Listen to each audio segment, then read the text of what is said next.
your son, the man you love, those little feet that run to you and bring snotty cheek against cheek, filled with life when you are only nearing death.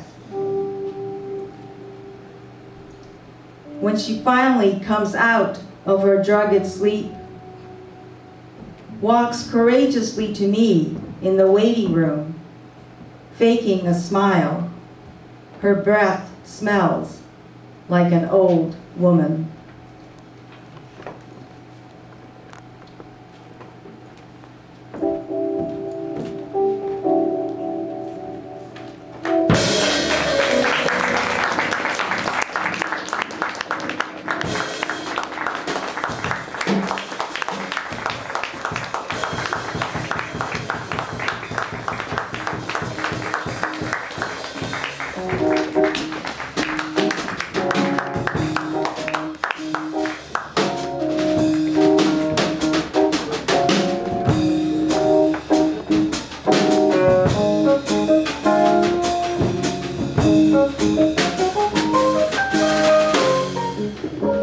Introduce Ishmael Reed, poet and publisher, who was recently named the first poet laureate of the San Francisco Jazz Festival.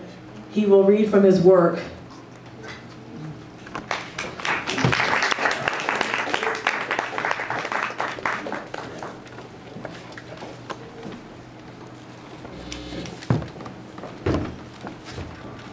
How about another round of applause for Yuri Kageyama?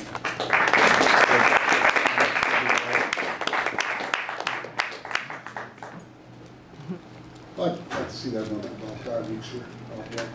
Great. And we have the great choreographer, Elaine Summers, in the house. How about a round of applause?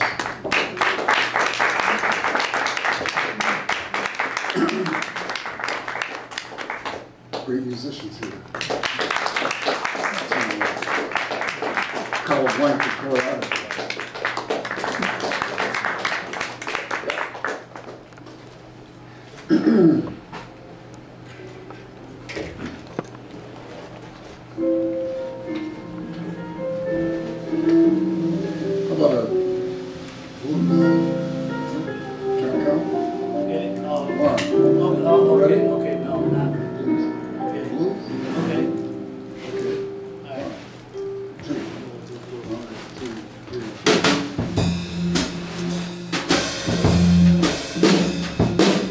To be an open developer, the envy of Crocker, Stanford, and Hopkins. You can file people into a $3,000 per month Kleenex box, call them condos. If the Chabot Space and Science Center continues to run a deficit, they'll permit you to convert that into a condo too. Think of the ad. Great view. Your office without politicians who wouldn't give me the time of day show up at your office without your even summoning them. They're there to serve you while denying Section 8 and Medicaid to poor people. They lavish you with subsidies. The Latin word cornucopia comes to mind, but instead of fruit emanating from City Hall's horn of plenty, yachts, Lexuses, shopping malls, and more condos, who's forth. Thomas Nast, these times really need you. In your day, the robber barons were buzzards, but even they would have bailed out the Oakland Ballet. The 2004 robber barons don't believe in at least making a show of giving salute back. They are the new welfare kings, who will never be called that if the newspapers have begged for their ads.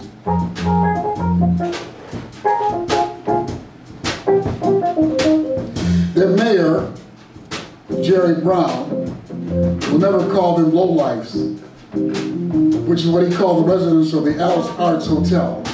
I guess I'm regarded as a lowlife. My neighbors too. We don't mesmerize the people downtown like the developers do. Our street looks like an annex to the parking lot of Kentucky Fried Chicken, or something worse. We got Cobra cans for grass. The rumble of a constant bass sound cracks the concrete foundations of our houses. Some call this ugly belligerence music. The music sets off our car alarms. If the earthquake arrived, how would we know? Last night, the hip-hop boys returned to our garden and destroyed some more plants. In Africa, children don't destroy plants, they identify them. What are they always saying? That we would have been worse off in Africa? Where the Wajahat Ali gather their medicine in the rainforest and have no need for wall-green chemicals. Am I better off in Africa or in Oakland? In Nigeria, I was mistaken for an ambassador. In Oakland, I am mistaken for a thief even while shopping at the Zentner collection. Some Milan asked me to remove my earphones after stalking me like Dick Tracy. In Oakland, the councilman at large won't answer our calls. I guess this is what they mean when he says he wants to be known as quiet. Quiet as an extra on 6 Feet Under.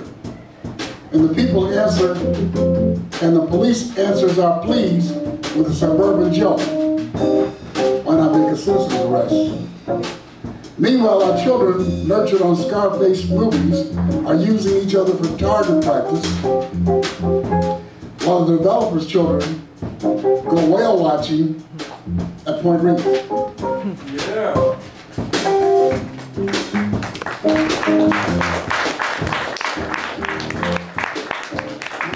Brother-in-law. He went to Hollywood to become a comedian.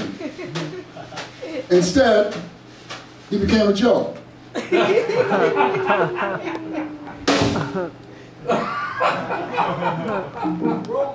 How do you send a language poet to jail? Assign him to write a sonnet. Shouldn't be saying that here.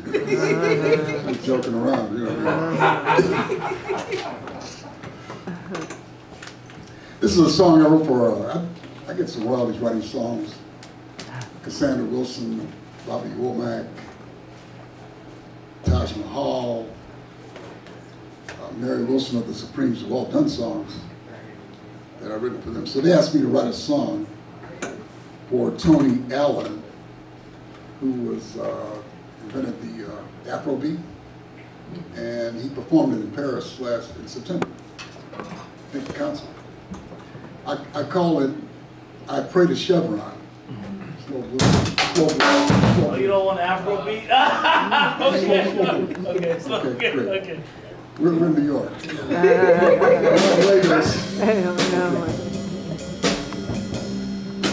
Some pray to Allah, some pray to Jesus, some pray to Olodumare. I pray to Chevron. Yeah. Got me 7 Mercedes to drive each day of the week. All I have to do is lick big oil, lick it between his cheeks. Kneeling while I do this, I pray for extra checks. Some pray to Allah, some pray to Jesus, some pray to Olodumare, I pray to Chevron. Fly my wives to Paris on a shopping spree. My house is as big as Mobutu's. A golden toilet when I pee. Yeah. My clothes are made by Mubarak's tailor. My yachts are manned by the Queen's top sailor. Some pray to Allah, some pray to Jesus, some pray to Olodumare, I pray to Chevron. Send my kids to Switzerland for their education. I'm looking out for me and mine, fuck the Nigerian nation. When the people elected me, I promised them reform. Now they're rioting against me, wishing I was never born. Some pray to Allah, some pray to Jesus, some pray to Olodumare, I pray to Chevron. They carry crude signs that mock me and show me as a fool. But who is it, the one among them, who owns 5 swimming pools? They dine on that cheap peanut soup. I dine on caviar. The restaurants I visit are all rated 5 stars. Some pray to Allah, some pray to Jesus, some pray to Olodumare, I pray to Chevron. They still talk about that party I threw. It was quite a marvelous event. Women came wearing Gucci shoes and showing their sable. Teenage whores from Saudi Arabia champagne from platinum faucets, everything top shelf, servants from Indonesia, 100 prize-winning chefs. Some pray to Allah, some pray to Jesus, some pray to Old Money, I pray to Chevron. The big bosses at Chevron Oil are my lords and saviors. I toil to serve them loyally. They give me money and favors. They're the ones who paid my vast ascent. And who knows, one day I might be president. Some pray to Allah, some pray to Jesus, some pray to Olodumare. I pray to Chevron. Whoa.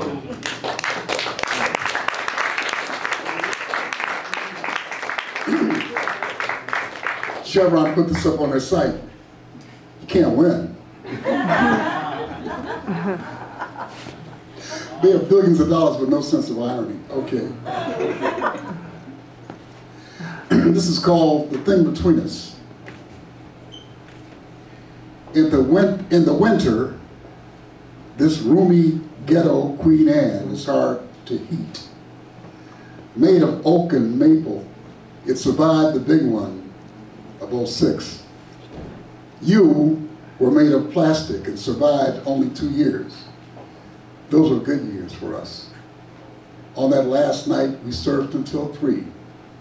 I held you in my hand, but next morning, your place between me and her was empty. I saw the wrinkles where you usually lay. Instead, you were next to the bed, busted up, all of your parts scattered, your AA batteries resting at the brink of the grate. In a panic, I tried to reassemble you, but only made matters worse. Satellite TV sent me an upgrade. Boy, is this sleek. Postmodern, a candidate for the Whitney. It's plastic like you, but while you were black, it is blue with pretty red, green, yellow, and buttons. It just doesn't have your feel. Oh. I got 12 remotes in case I lose one. Okay. This is called Why I Will Never Write a Sonnet.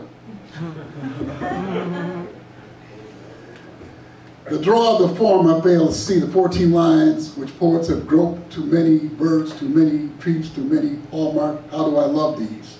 An exception might be Milton's poke at the bloody Piedmontese.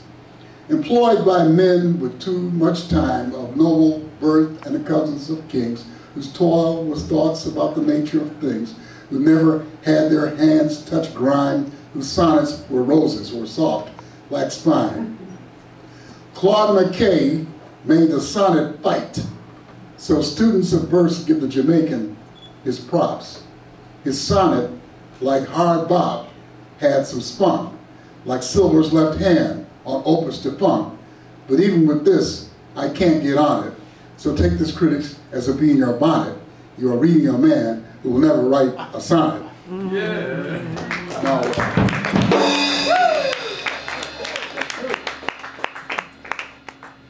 that's for my academic friends. That'll be in the Northern Anthology, right?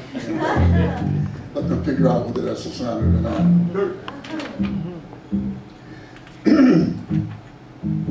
My heart is a Fabergé egg. Please don't drop it. Her heart is a Steuben glass. Please don't drop it. My heart is a Momoyama tea bowl. Please don't drop it. Her heart is a Kofun vase. Please don't drop it. Your heart is Joe Fraser's fist, a bucket of blood with a razor in its midst. It was raised and bred on a diet of nails. It's thief. It's a thief and a con man that ought to be in jail. Her heart is fragile. Your heart is lead. Please don't drop it.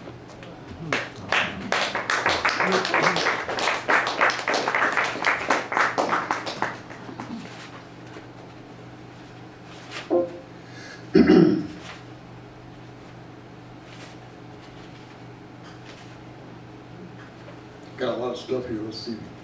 Here's one that made Slate magazine recently.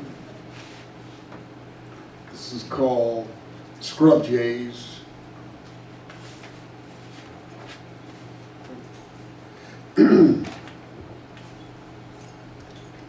Free as a bird, you wish, grounded and cross old man, glaring from the kitchen window.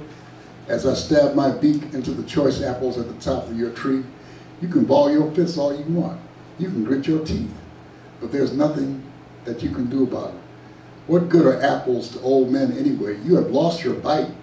You have run out of ladders to climb. Your ultrasonic solar-powered animal repellent, the Honda among the swaders, might rid your garden of the capo cats, but the banded raccoons figured out that one within 48 hours.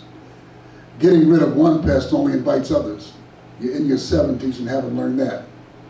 Now that the coast is clear, our entire family can fly in. I know, we are warbleless, we are born thieves. We'd steal an acorn from a woodpecker. We have beaten you out of your harvest. We, who are not the decorous, fluorescent songbird of your dreams.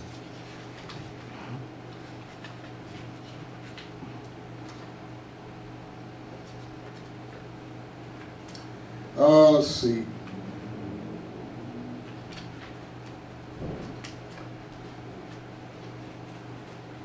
Confabulation.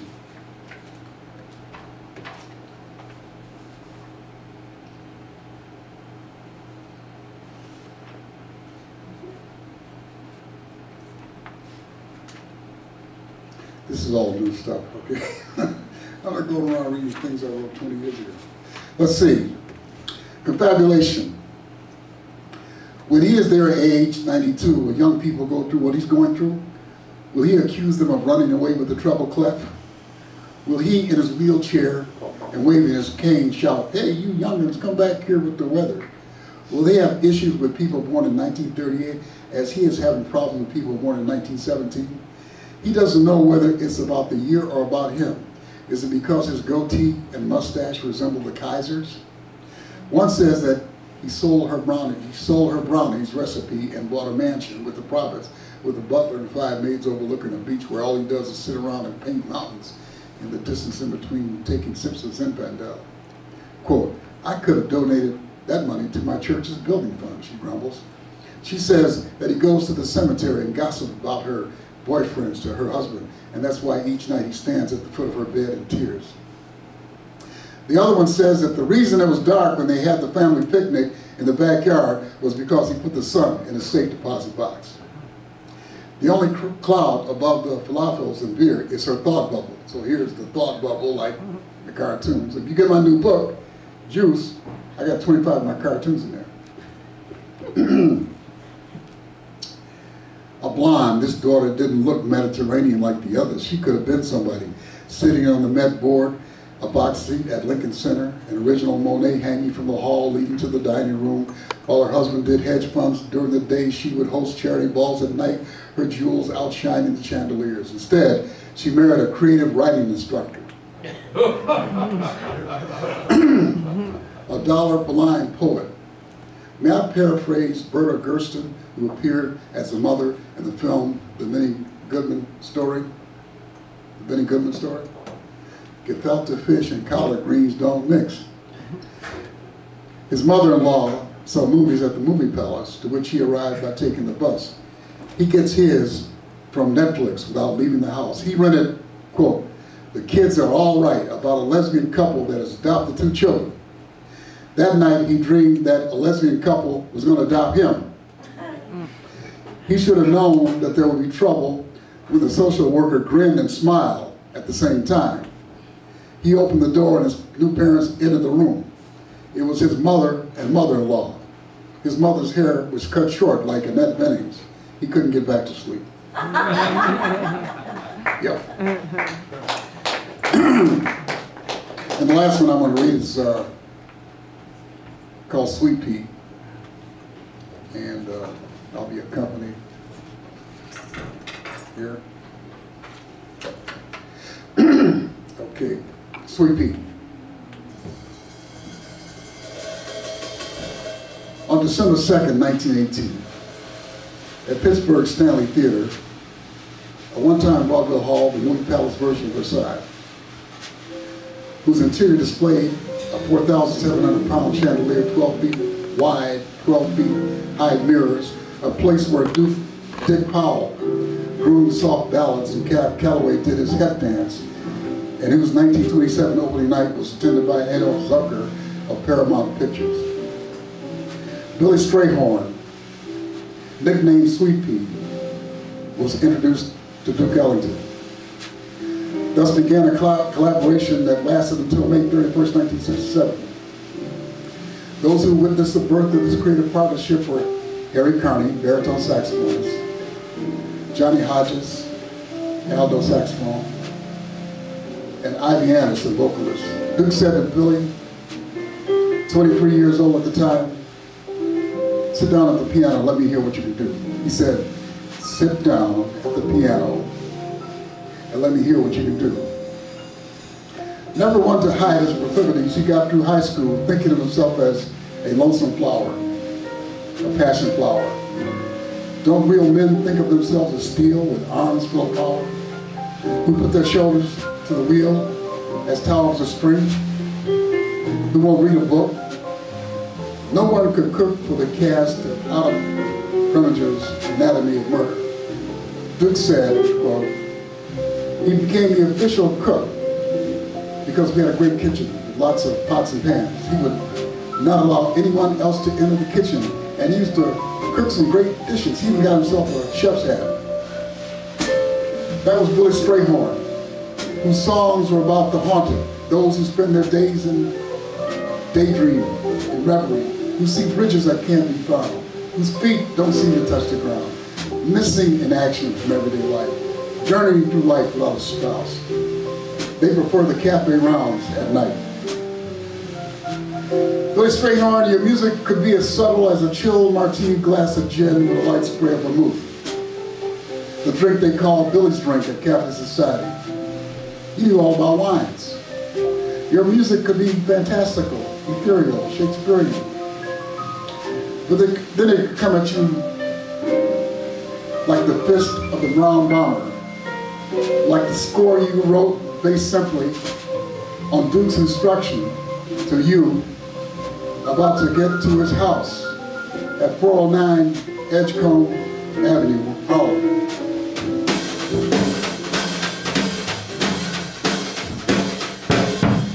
The Sugar Hill of Fats Waller, of W.B. Du Bois, Walter White, Roy Wilkins, Reverend Adam David Clayton Cloud Sr., of Lexington Hughes, Ralph Ellison, Samuel Herson, Paul Robeson, Cat Calloway, Thurgood Marshall, George Schuyler, Sonny Rollins. Joe Lewis once ran a bar here. Fletcher Henderson, the architect of swing, was looking over your shoulder when you wrote, "Take the A Train." And there it was on the hit parade, 1952. Duke is doing some fancy things with his right hand. Ivy Anderson is jitterbugging the quickest way to get to Harlem, where Negro poets and Negro numbers bankers mingle with downtown poets and seat on the stock exchange racketeers. The Harlem of Malcolm X and Flo Mills, of mansions and cheap thrills. A place where people raise hell. Bessie Smith, bail Mulroney out of jail. Of Garvey's night commanders of the Distinguished Order, his Black Cross nurses, marching to the Cotton Club and Connie's, jumping at the Savoy. Bert Williams had supper every night at a club on 136th Street called the Oriental. County Colored wrote of Harlem's life, excited hits. Moving on the stirring grounds, Motherly Moon, Take the A Train, introduced in the key of C major with 4 bars, including those famous trippers. They're switching to F major at the bridge. Hurry, get on now, it's coming.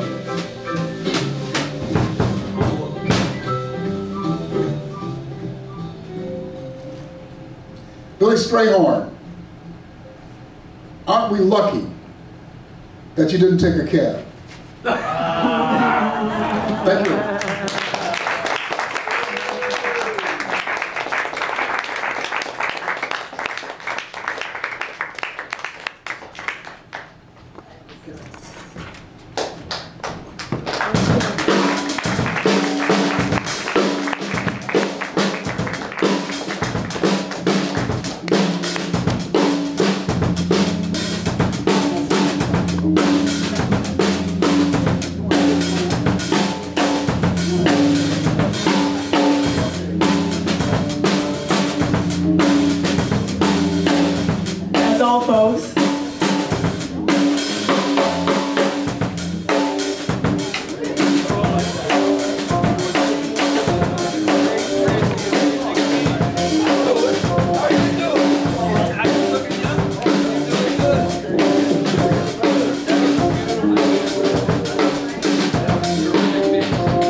Do you have books to sell?